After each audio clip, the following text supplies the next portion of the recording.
Hello everyone, how are you doing? This is MD Tech here with another quick tutorial. In today's tutorial, I'm going to show you guys how to resolve if you're coming across an issue on your Android phone with a specific app that says you do not have permission to access your contacts. You have disabled a required permission.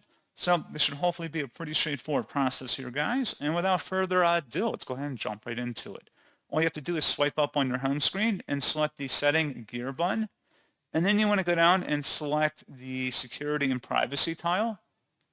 And then go down again underneath Privacy and select Privacy Controls. And then at the top, select the Permission Manager tile. And now you can go and select the Contacts tile.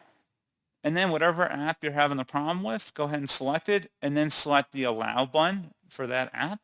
So pretty straightforward process on that, guys. And as always, thank you for watching. I do hope that I was able to help you out, and I do look forward to catching you all in the next tutorial.